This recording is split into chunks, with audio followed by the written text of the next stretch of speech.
Hi, it's Jason from Bodyworks Physio out at our Nelson Bay or Corlett clinic today, and we've already done some calf stretching and calf strengthening today. So what I wanted to take up to the next level was how do we work on our agility or our ankle proprioception. So this is really important after we've had a foot or ankle injury, like if you've sprained your ankle, because what our body does is it has little nerves and sensors in our ankle that send messages to our brain, tell our brain which position our ankle's in, so that it can balance and get the muscles to activate so we keep our ankle in the right position rather than rolling it.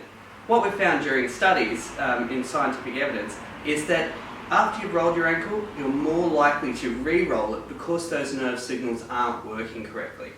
But if you rehab it and train it properly, you're just the same likelihood of rolling your bad ankle as you are your good one. So what it's saying is, if you retrain your ankle after you've had it injured, you're less likely to experience that injury again, basically the same as your normal foot.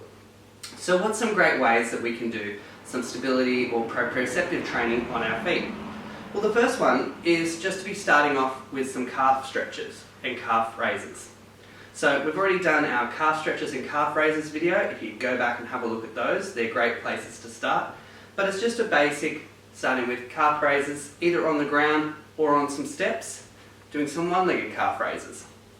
We can also start with just doing 1 foot balance. At the simplest form, it's just being able to stand on 1 foot. And for a healthy young adult, we want at least 30 seconds with our eyes open. The same goes for when we close our eyes. It does get harder when we close our eyes because we lose that feedback from our visual sense of where our position is in space. So we're relying fully on the sense that we're getting from our joints.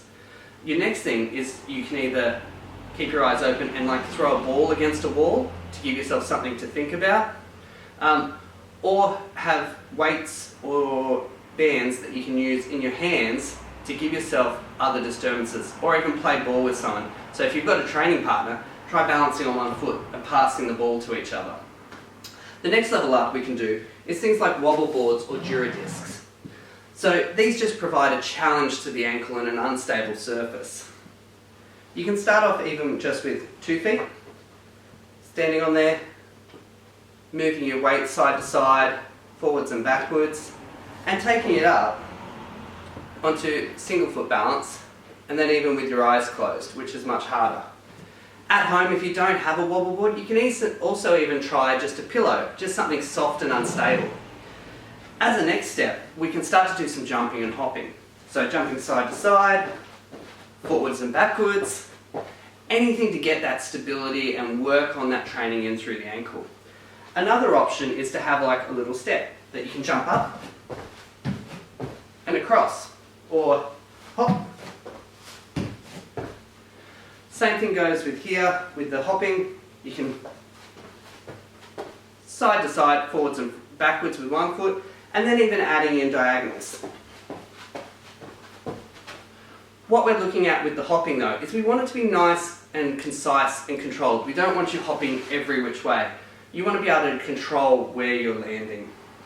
You can then take it up to the next level if you want to do more agility work and take it into things like your karaokes, your little jog forward and backward steps in a taped box, or even doing some skater movements with some big lunges side to side.